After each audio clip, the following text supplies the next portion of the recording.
Hey everybody, so today's video we are going to be replacing the spark plugs, distributor cap, rotor.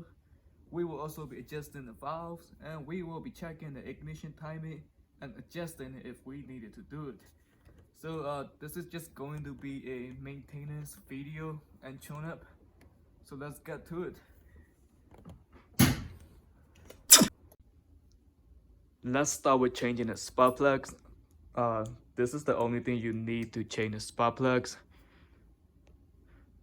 Starting system, spark plug socket, and maybe 3-inch extension. So let's get to it.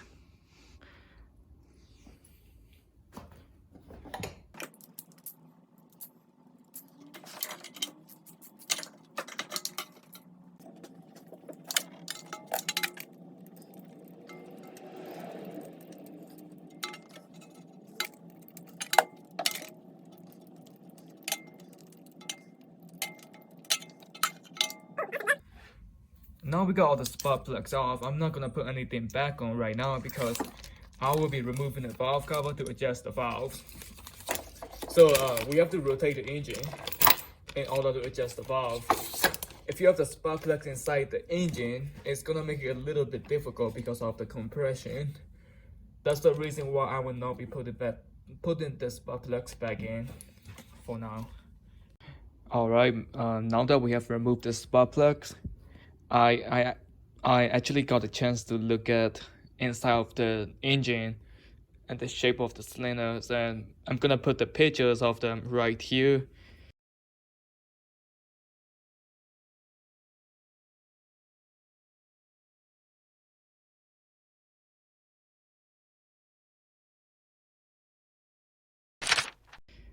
As you can see, they are in a really good shape, but there are a lot of carbons and some rust because this is a really old car. But other than that, I don't see anything that I should not see inside this little motor. So yeah, and this tool is going to be very useful when you're adjusting a valve. I will show you what I mean by that in a few minutes. But so let's start taking the valve cover off. There's actually a pattern that you're supposed to follow when you're taking these off. It's to protect the gasket and whatever, but I do not have it available, so I'm just gonna take them off. I'm just gonna take them off in a star pattern. So I'm gonna go from outside to inside. It's gonna be the opposite way when you put this valve cover back on it. It's gonna be from inside to outside in a star pattern.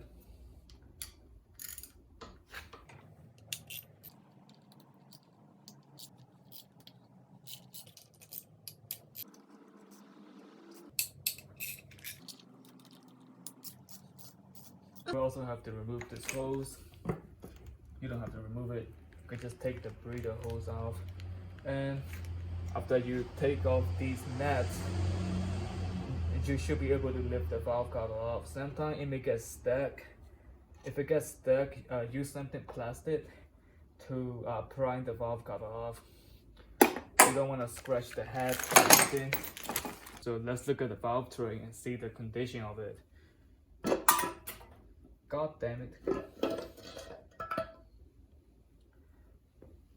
Ooh. I put the engine on top the center because I wanted to see the rotation or direction of the distributor rotor itself inside the distributor. The reason is if I got the spark plugs wire all mixed up, and if I don't know which one goes where, the engine will not start or runs poorly. I don't want to make that mistake. So I just want to find out where the rotor is pointing at. So let's take the cap off.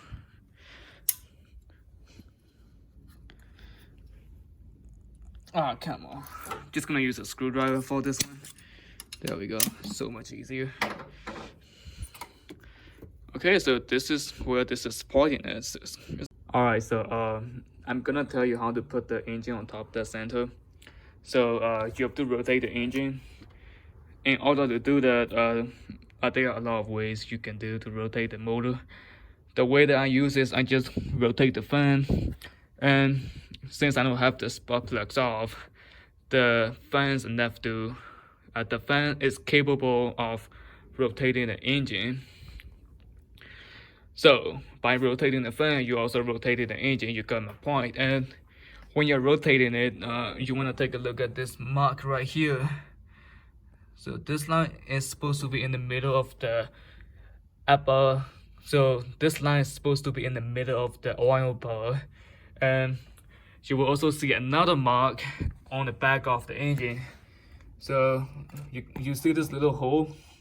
So this is the hole is there, so you can adjust the timing and you can see the marks on the flywheel. So what you want to do is you want to make sure you can see this mark just like this, and there's gonna be another mark on the flywheel, which I will put the picture of it right now. You want to see both of them when you take a look at the engine, so that way you know your engine's at top dead center. So the reason why we are doing this is because when adjusting the valve, we're not really adjusting the physical valve. We're adjusting the clearance between the valve and the rocker arms of valve centroid. So that's what we are going to be adjusting, the clearance between these. So when you're adjusting this valve, you want to make sure this valve is fully closed. In order to verify that, you have to take a look at the camshaft lobe, which is right here. You want to make sure this is pointing down, and you want to make sure the rocker arms is resting on the flat surface of the camshaft lobe. You see this? This is the lobe I'm talking about. It's kind of pointy right here, and you want to feel it too, but actually you don't have to feel it, never mind. But you want to make sure this part of the camshaft lobe is pointing down, so you can adjust the valves here. So we have to rotate the engine every time when we are adjusting different valve. So if I want to adjust this valve, I can just do it right now. But if I want to adjust this valve, I have to make sure this camshaft lobe is pointing down, so the valve is fully closed. That's how you want to do it. Alrighty, so in order to check the valve and adjust the valve, you will only need two tools. You have to know the specification for the motor. For this particular situation, the M10, the specification for the valve clearance is 0.008 inches. And you will also need a 10mm wrench if you need to adjust it. And as I told you before, this is really important, so I'm gonna mention it again. You wanna make sure the valve that you will be checking and adjusting is closed, fully closed. So let's just check the valve clearance on this valve. So you just wanna hold it like this, and you just wanna feel the clearance. If it is too loose or too tight, then you have a problem.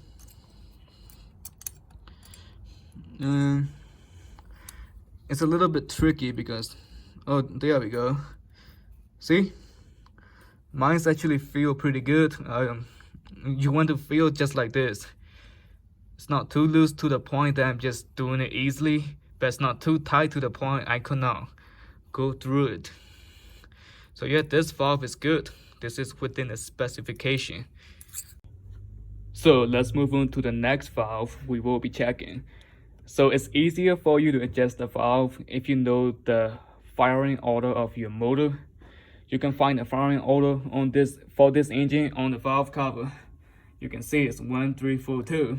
So now what you want to do is you want to rotate the engine, and you want to keep the eyes on the camshaft lobe of the cylinder number 1 and the cylinder number 3. So let's do it. As you can clearly see, I don't know if you can clearly see it, I'm sorry, but yes, if you can, I don't know if you can see it, but this camshaft lobe right here, it's almost pointing down. So you want to turn the fan so this one is pointing all the way down. So let's do it.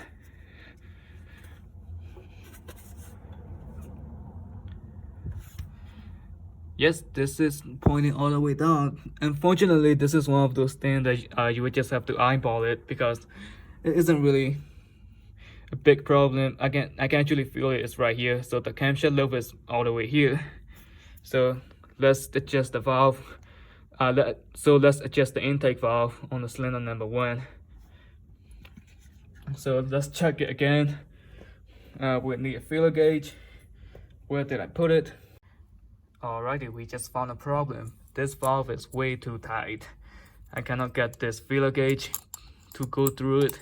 I cannot even get it underneath it. It's just way too tight. So we will be adjusting this valve. And in order to do that, you will need a 10mm wrench. You will need to loosen this bolt right here, this nut right. So there we go. It's loosening. I forgot to mention, you will also need this little guy right here. You don't really have to use this exact tool. You just need something small enough so you can put this inside the hole on the eccentrics. So what that's gonna allow you to do is it's gonna allow you to relocate the position of the eccentric. So if you move this toward you, so the valve clearance will be greater. So if your valve is too loose, you want to move the eccentric away from you. This is going to make the valve clearance smaller. This is just one of those things that you will have to do. Fortunately, this engine only have 12 valves. Well, 8 valves, because this is a full cylinder. This only have 2 valves per cylinder, so it's a lot easier compared to 4 valves per cylinder like modern engines. So yeah, man, still too loose. Hold on, it was too loose and it's too tight, and I just dropped something. I like this position. Yep, this is pretty good. So when you find the location that you want to tighten in this nut right here. Just tighten it. You don't want it to be too tight, but not too loose neither. Probably tight enough is good. So I'm just gonna leave it here, and you want to verify it one more time. Yep, this is exactly where I want it to be. So let's move on. Alrighty, now the valves for the cylinder number 1 is adjusted and checked. So let's move on with the firing order, because it's gonna make your life easier. So if you take a look at the cylinder number 3, the camshaft lobe for the camshaft lobe, which control the exhaust valve, is almost pointing down. So this is gonna allow you to rotate the fan the least amount to be able to go through all these valves. I don't know if it makes sense, but just follow the firing order. Trust me, it's gonna make your life easier. So you wanna keep doing it till you have adjusted all these valves. Alrighty guys, so I put the valve cover back on. I have adjusted all the valves.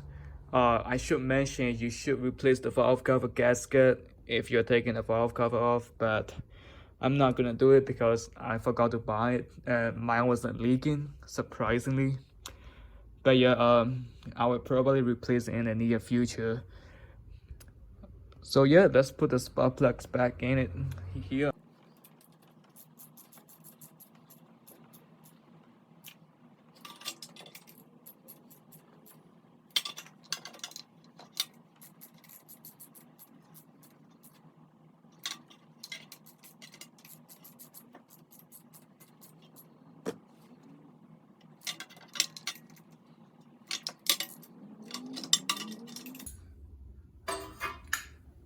Alright, the spark plugs are back in.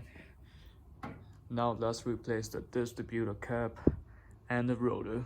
Alrighty, so let's replace the distributor rotor. There's going to be 2 clamps. You just have to pull it off. There we go. It's off. And we will also replace the rotor itself. So to replace the rotor, all you have to do is pull it out. Just like that, and put the new one back in it. Hold on. I wanna take this off and see what's inside. I have no idea. Anyway, new one is back in it. There's a keyway. So there we go. Yep, that's in. Alright, so when you're replacing the rotor cup, distributor cup, you want to replace it by 1 wire each so you don't actually scratch the idea, because this car has the firing order printed on the valve cover. So even if you got the spark plugs wire mixed up, it's not really that big of a deal. I just want to mention it. So all you have to know is where does this little guy point when the engine is at top of the center. I found out this rotor points at this direction, so we just have to go with the firing order. So this direction is where the spark plug wire for the number 1 cylinder will be, and it's gonna go as the firing order counterclockwise. So 1, 3, 4, 2. It's how simple it is if you got it mixed up. Most of the time the firing order goes clockwise, but on these M10 motors the distributor rotates counterclockwise. I think that's how it rotates on my 2002. I don't know about the E21, but I think it's the same case because it's going counterclockwise, you know. So 1, 3, 4, 2, and the wire for your coil. That's it. Now let's put these bad boys back in it.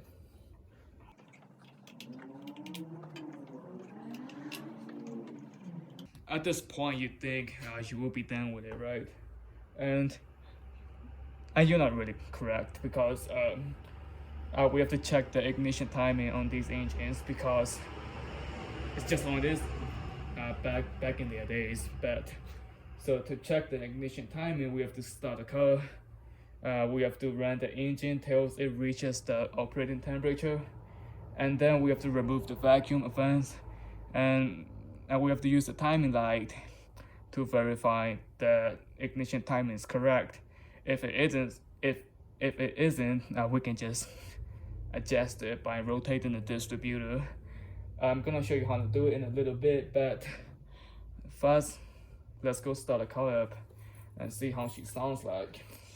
Alright, now we are on the driver's seat, and I just want to mention that this car, it hasn't been started for a week. I don't know if the battery is gonna be alive, but let's just try it.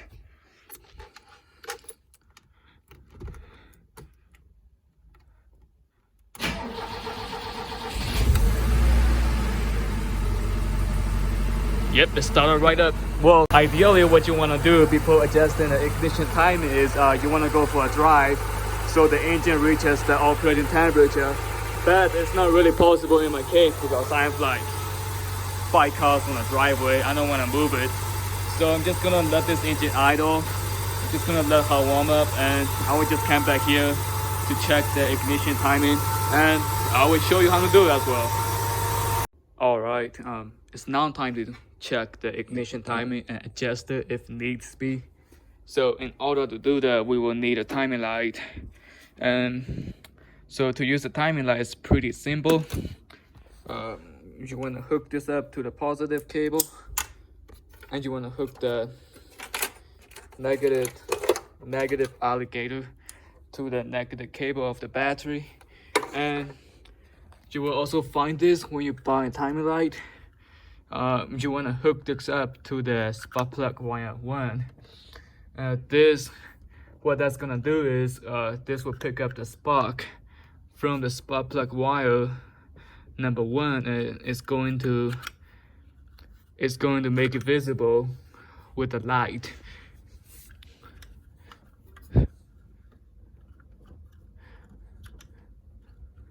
On this M10 motor, to check the timing, the ignition timing, you have to actually go to the back of the engine. If you come to the back of the engine, there's going to be a flywheel and a bell housing, and there's going to be a hole over the bell housing, and this is the hole that you're supposed to be aiming and timing like that. So to check the timing, you want the engine to be somewhat warm, and you want the engine to rev at 2,200 RPMs. You want the engine to stay at the RPMs when you're shooting with the timing light, and you want to see the stainless steel ball in the middle of this hole. So if you don't see the stainless steel ball at 2,200 RPMs, you want to rotate the distributor clockwise or anti-clockwise. So to rotate the distributor, there's going to be a 10mm net that's holding the distributor down. So you want to loosen this net. You don't want to remove it. You just want to loosen it enough so you can turn the distributor. So let's say you don't see the stainless steel ball, right? You want to rotate the distributor counterclockwise to advance it, which means you will add timing, and clockwise to retard the timing, which means you will reduce the timing. It's a little bit complicated, but at least for our generation, but you will understand when I'm doing it. I'm just trying to find a way to hold the engine at 2,200 RPMs by myself.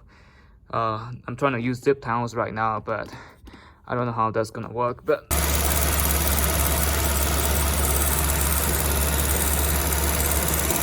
I'm not sure if you were able to see it, because it's really not easy to show the stainless steel ball I was talking about with the engine running, because in order to see the mark, you need to have the timing light flashing at the flywheel. It's just not possible to show it with the phone, really. But I will put a picture on it again, and you should be seeing the stainless steel ball when the engine's at 2,200 RPMs with the flashing timing light. If you don't see it, you want to rotate the distributor clockwise or anti-clockwise. Mine was actually dead on. I didn't have to do any adjustment. The ball was right there, right in the middle at the appropriate RPMs. So that's all going to be for it. Next time I will be replacing the fluid, coolant, differential oil, transmission oil. I will also be replacing the struts for all of them. See you then.